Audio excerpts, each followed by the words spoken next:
Alright, so this is going to be part 5 to What If Deku Had Divine Dividing. So with that being said, let's just roll the intro. They took it to 10. Let me tell you how I come through with the 1-2, kicking shit like kung fu. Treat a bad bitch like she average. I'm a savage, little hoe, what you want do? I'm about cash if the raw fast. I'ma get that little nigga by any means. Alright, so in the last part, we just got over the sports festival, and I asked you guys who should take that missing spot in class 1A, and I made a poll, and I said, do you guys want Monoma or Shinso? And everyone, it was basically a landslide, and everyone wanted Shinso, so that's what we're gonna do. Also, I got this comment about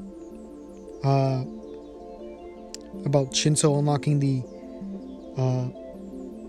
Black Dragon Emperor, but I'm pretty sure the guy meant Vidra, I believe its name is. It's basically the kind of sacred gear that well, I forgot his name. I think his name is Saji. He's like Issei's rival in the anime, kind of. They're both pawns and they both have dragon sacred gears. So I'm gonna say that around this time, this is when Shinso would unlock his sacred gear, because even though, you know, people are born with their sacred gears or their Longinus, and later in life they could unlock it, kind of like how Issei does, or they can unlock it early, just how like in this one Deku did, and also Asuya did as well. She unlocked hers pretty early, which was Twilight Healing. So yeah, so the way that the Vidra, or the dragon or prison dragon, works is that it's actually a set of 4 sacred gears, right? And they all kind of are, they're part of a set, right? And the first power that it gets is like a kind of rope or a line that it like shoots out of the wrist, and this is used to either tether someone down, or its main focus is to absorb power. And yeah, there's also black flames. After he gets another part, I believe he's able to have black flames, and these flames are strong enough to not be able to like be extinguished even if he were to die. There's things like the Vidra promotion, which is not his balance breaker, but it is a very powerful thing. It's basically when he has all 4 of the set of the sacred gear, he's actually able to have that transform into Vidra, and it has all the powers that it would have normally, but it'd be a giant dragon, right? And then it has deletion field, I believe it's called, and it basically removes the power of people. And then its final, I don't know, I think it's its final thing. It's it actually has a balance breaker. Saji actually unlocks this after fusing with Vidra, and he's able to do that. So right now we're only going to give him like the first part, which is the power line, the absorption line, and later on he'll unlock different parts with the help of, you know, Deku and things like that. So yeah, with that out of the way, we could get into the actual what if. So it'd be the day after, right? And this is the kind of day that they're actually picking names, right? And, you know, Midnight's telling people like, oh, what do you want to pick for their like names, right? And everyone's pretty excited, right? So Deku would go first because he already knows what he's gonna pick, right? And I got a lot of comments, and I'm just gonna go with the name Dragon Emperor, because I think that's the kind of best name that would fit him, especially when it's 2 of the dragons, which in total I think there's like 5 Dragon Kings. And then everyone would basically pick their names as usual. I think that Bakugo in this timeline, or this what if, would basically, he's still very angry at Deku at this point, so he would probably call himself like Dragon Murderer, and then Midnight would not approve of that name because that's kind of targeting a certain student, so I think he would switch it to Dragon Slayer, which would be a more general name, and I think she would accept it. But again, she'd be like, well, that's still kind of targeting someone in this class. But she was accepted anyways, because Dragon Slayer as a name could just mean like he's very strong, since he's able to like slay a dragon. So yeah, I forgot to mention this before, but I do have the community tab up now, so I'm gonna be posting like questions like, oh, which video do you want? Do you want this or that? And it's basically gonna be a poll. That's gonna mainly gonna use, and then maybe I'll do like a kind of weekly thing where I'll be like, oh, ask me some questions, or like not questions, but ask me like what ifs you want, right? Should I make a new one or should I continue an old one, right? Something like that. So if you this one was actually from a community poll, right? I asked you guys whether you wanted Divine Dividing or Black Bolt, and you guys picked Divine Dividing. So yeah, let's continue with the story.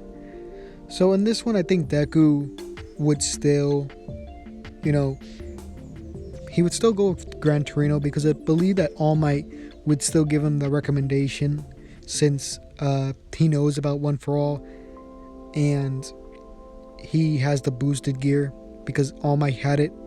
So I'm gonna say that Gran Torino would be there to kind of help Deku kind of use both Vanishing and Will Dragon. So obviously Gran Torino would know about the boosted gear because All Might had it. So yeah, he would know a little bit about that. So after that kind of after everyone's kind of got their names right, this is when Aizawa would come back into the room, and he would basically explain that there was a new student, and people would be confused, like, what? Did someone actually get transferred into class 1A? Because they're pretty confused, right? And when he brings them in, it's actually Shinso. And you might be saying like, well, Monoma technically got further into the tournament than Shinso, but I'm gonna say that it was more impressive to see a general studies person to get farther than it was for a class 1B. So that's what I'm gonna say. So yeah, Shinso would be in the class now, and then I'll be on, and Dreg would basically say like, there's something strange about that kid, and the other one would be like, yes, there is. It seems like he's a possessor of a sacred gear. And that could be like, what gear does he have? And they would say that he has Vidra's sacred gear. I think it's called Vidra or Ridra. It's kind of weird how to pronounce it, but anyways, yeah, that's what he would say. And Deku doesn't pay too much mind to this. He's like, okay, we got another person with a sacred gear. And Shinso would walk up to Deku and say, you really inspired me to kind of do my best and try to become a hero, and I was able to get into this course.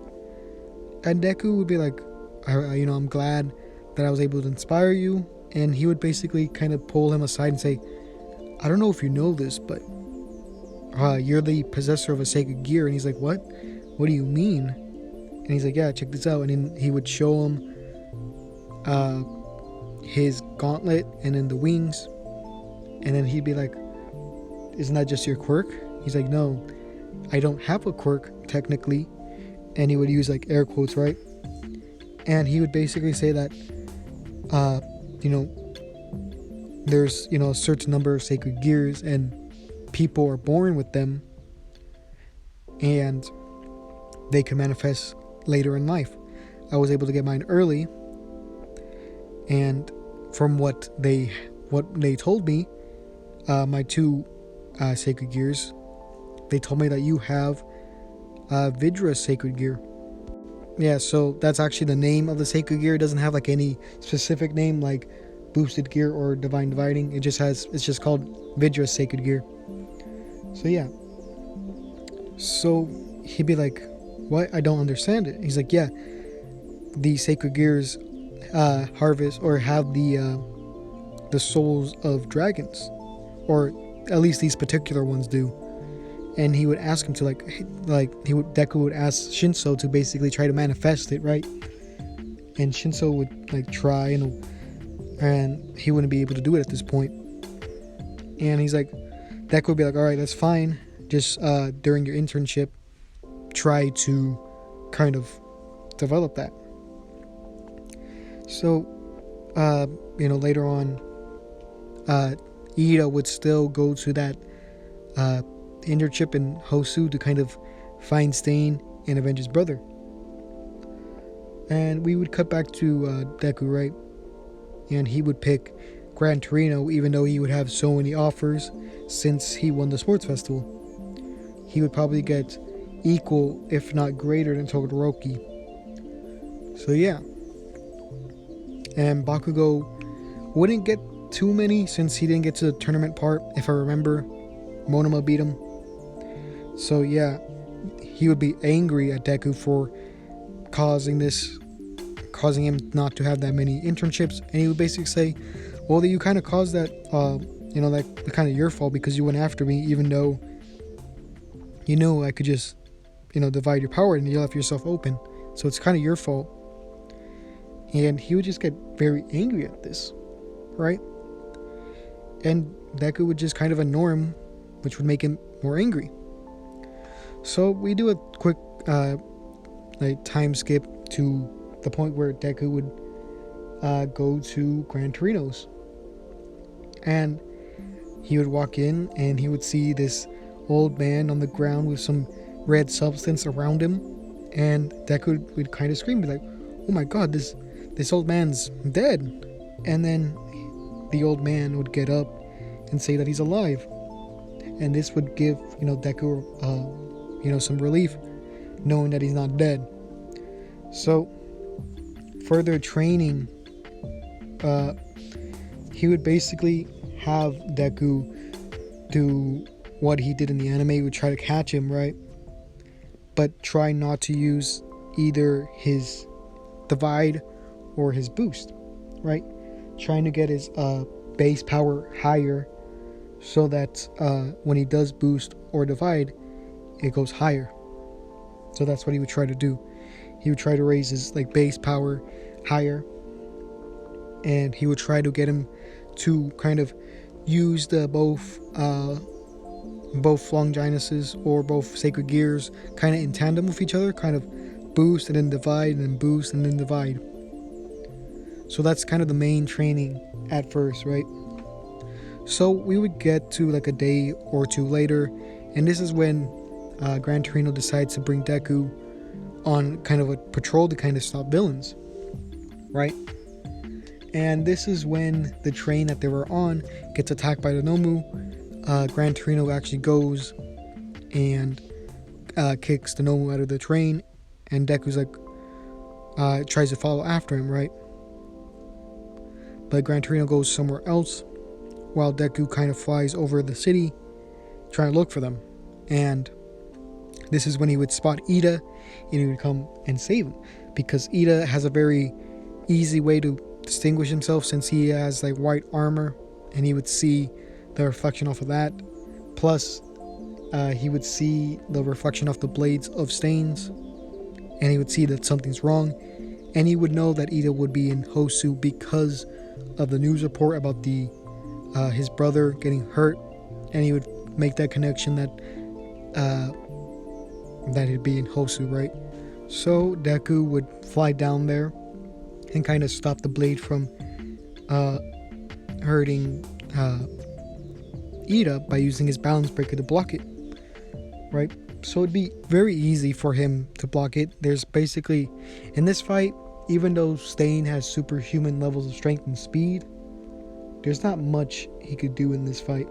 So Deku would fly down there and he'd be like, Ida, what happened? Well, he wouldn't say what happened to you. He'd be like, Ida, how bad is the pain? Or not the pain, but the wound, right? And this is when Ida would basically tell him to leave. And Stain kind of seeing that this kid just flew in and saved him, and he's not really paying attention to him, he would kind of respect him for being kind of a true hero in that sense. So he would see both Ida and Native, which is the other hero, kind of being who got like stabbed. So Deku would turn around and be like, you're the hero killer, aren't you? And Stain would basically be like, yes, this is what I do to kind of reset society in a way. So I don't think Deku in this one would text Todoroki and get him over here. I think he would have enough confidence to actually beat him. So Deku in this state would be very emotional, so he would boost a few times, right? So I think he'd boost either 5 times, right? So that's around a 64% multiplier to his base power. So in this fight, it's very one-sided and not really too much. So I think Stain would rush Deku with a knife or his katana, right? And Deku would just kind of stand there, right? And this is what he would do. He would just, after the slice didn't go through, before Stain could actually jump away, this is when Deku just grabs his katana and just breaks it. And this is when he basically shoots a kind of restrained or a restricted kind of dragon shot at Stain, causing him to get knocked out. And this is when he would call the authorities, and well, not the authorities, but he would, yeah, basically the authorities. And this is when the other heroes would come and they would tell him like, oh, were you the one who saved him, or saved Ida and Native, and also take down the hero killer? So Deku would say yes, and basically like he would get somewhat in trouble, but later on, when they're at the hospital with Ida and Native, right, the chief of police would basically say like, we're just gonna give the credit to Endeavor, who was there, and we're just gonna like sweep this under the rug, right? And about the Nomu who actually gets Deku in canon, I don't think that would really work in this one. Deku would just be way too much powerful in this one. So as the kind of Nomu would get close to him to kind of pick him up, Deku would be able to react in time and kind of shoot him with a dragon shot, killing him, which I think it'd be strong enough to do. So yeah, I think that's how it would go down. And yeah, I think this is a shorter video than normal, so I think I'm gonna end it here. And in the next part, I think I might go over the movie or the kind of heroes or the students versus teachers.